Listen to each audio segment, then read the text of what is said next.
নবায়নযোগ্য শক্তির এই শূন্যতা পূরণে এবং গ্রিডের নিরাপত্তা নিশ্চিত করতে এবার এক নতুন উদ্যোগ গ্রহণ করল চীন। সূর্য ডুবলে সোলার প্যানেল থমকে যায়, আর বাতাস ফুরিয়ে গেলে বন্ধ হয়ে যায় উইন্ডমিল। নবায়নযোগ্য শক্তির এই সাময়িক শূন্যতা পূরণ এবং গ্রিডের নিরাপত্তা নিশ্চিত করতে এবার এক অভিনব ও শক্তিশালী সমাধান নিয়ে হাজির হয়েছে চীন। সম্প্রতি দেশটির ছংছিংয়ে আনুষ্ঠানিকভাবে বিদ্যুৎ উৎপাদন শুরু করেছে প্রথমবারের মতো 550 মেগাওয়াট ক্ষমতাসম্পন্ন F class heavy duty gas turbine unit. বিশ্বজুড়ে নবায়নযোগ্য জ্বালানির ব্যবহার যতই বাড়ছে তার একটি বড় সীমাবদ্ধতাও তত স্পষ্ট হয়ে উঠছে, তা হল এর অনিয়মিত বা অস্থিতিশীল প্রকৃতি। সূর্য ডুবলে সোলার প্যানেল কাজ করে না, আর বাতাস থমকে গেলে বন্ধ হয়ে যায় উইন্ডমিল। নবায়নযোগ্য শক্তির এই শূন্যতা পূরণে এবং গ্রিডের নিরাপত্তা নিশ্চিত করতে এবার এক নতুন উদ্যোগ গ্রহণ করল চীন। টানা 168 ঘণ্টার ফুল লোড ট্রায়াল রান বা পূর্ণ ক্ষমতার পরীক্ষা শেষে সম্প্রতি আনুষ্ঠানিকভাবে বিদ্যুৎ উৎপাদন শুরু করেছে চীনের প্রথম 550 মেগাওয়াট ক্ষমতাসম্পন্ন F class heavy duty gas turbine unit. দেশটির দক্ষিণ পশ্চিম ছংছিং পৌরসভার তংনাং জেলায় অবস্থিত এই প্রকল্পটি চীনের বৃহৎ ধারণ ক্ষমতা ও উচ্চ দক্ষতা সম্পন্ন পরিচ্ছন্ন জ্বালানি প্রযুক্তির ক্ষেত্রে একটি বড় অগ্রগতি। চায়না হুয়াতিয়ান কর্পোরেশন দ্বারা পরিচালিত এই প্রকল্পের মোট উৎপাদন ক্ষমতা 1.1 মিলিয়নেরও বেশি কিলোওয়াট। এর কম্বাইন্ড সাইকেল এফিসিয়েন্সি বা সম্মিলিত চক্রের দক্ষতা প্রায় 61.66%। বর্তমানে এটি চীনের অভ্যন্তরে একক কোনো হেভি ডিউটি গ্যাস টারবাইনের মধ্যে সবচেয়ে বড় এবং সবচেয়ে দক্ষ ইউনিট।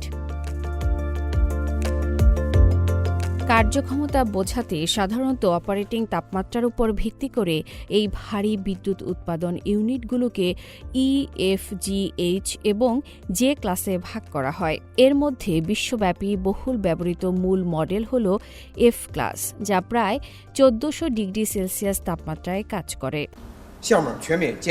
প্রকল্পটি পুরোপুরি চালু হলে প্রতি বছর প্রায় 2.1 বিলিয়ন কিলোওয়াট ঘণ্টা বিদ্যুৎ উৎপাদিত হবে, যা 17.5 লাখ পরিবারের বার্ষিক বিদ্যুতের চাহিদা মেটানোর জন্য যথেষ্ট।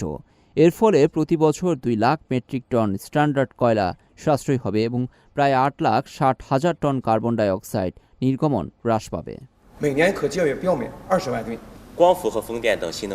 সোলার বা উইন্ড পাওয়ারের মতো নতুন শক্তির উৎসগুলো বাতাস না থাকলেও বা সূর্য ডুবলেও বিদ্যুৎ দিতে পারে না। আমাদের এই গ্যাস টারবাইন ইউনিটের সবচেয়ে বড় সুবিধা হলো এর দ্রুত লোড অ্যাডজাস্টমেন্ট বা গতি পরিবর্তনের ক্ষমতা।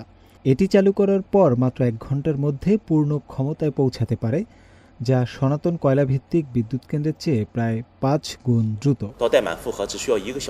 ফলে বর্তমানে চীনে নবায়নযোগ্য শক্তির যে দ্রুত বিকাশ ঘটছে তার পেছনে একটি শক্তিশালী ব্যাকআপ বা বিকল্প হিসাবে কাজ করবে। যখনই সোলার বা উইন্ড পাওয়ারের উৎপাদন কমবে, তখনই এই গ্যাস টারবাইন দ্রুত গ্রিডের ভারসাম্য রক্ষা করবে। এই বিদ্যুৎ কেন্দ্রের জেনারেটিং ইউনিটগুলো প্রয়োজনে সম্পূর্ণ স্বাধীনভাবে কাজ করতে পারে। ফলে মূল পাওয়ার গ্রিডে কোনো বিপর্যয় বা ব্ল্যাকআউট দেখা দিলেও এগুলো অত্যন্ত দ্রুত বিদ্যুৎ সরবরাহ পুনরুদ্ধার করতে সক্ষম। এছাড়া প্রতিটি ইউনিটের সঙ্গে 2টি করে বিদ্যুৎ সঞ্চালন লাইন যুক্ত করা হয়েছে। এর সুবিধা হলো যদি কোনো কারণে একটি লাইনে যান্ত্রিক ত্রুটিও দেখা দেয়, তবুও অন্য লাইনটির মাধ্যমে কোনো রকম বিঘ্ন ছাড়াই পূর্ণ ক্ষমতার বিদ্যুৎ উৎপাদন ও সরবরাহ বজায় রাখা যাবে। এটি জ্বালানি নিরাপত্তার ক্ষেত্রে এক বিশাল স্বস্তি। 2025 সালের শেষ নাগাদ চীনে বায়ু ও সৌরশক্তির মতো পরিচ্ছন্ন উৎস থেকে বিদ্যুৎ উৎপাদন আগের বছরের তুলনায় 14.4% বেড়েছে এবং মোট বিদ্যুৎ উৎপাদনের 40.2% এসেছে জীবাশ্ম জ্বালানিবিহীন উৎস থেকে। পরিচ্ছন্ন বা নবায়নযোগ্য জ্বালানির এই জোয়ারের মাঝে প্রাকৃতিক গ্যাসের মতো জীবাশ্ম জ্বালানিকে পুরোপুরি বাদ না দিয়ে সেগুলোকে আরও পরিবেশ বান্ধব প্রযুক্তিতে রূপান্তর করা হচ্ছে। চায়না হুয়াতেন কর্পোরেশনের মতে গ্যাস চালিত ইউনিটগুলো কয়লা প্রতিস্থাপনের পাশাপাশি আধুনিক বিদ্যুৎ ব্যবস্থায় একটি অত্যন্ত নমনীয়, দক্ষ ও পরিবেশ বান্ধব ব্যাকআপ পাওয়ার বা আপৎকালীন রক্ষা কবচ হিসেবে আলো ছড়াবে। আফরিন মিম, CMG বাংলা।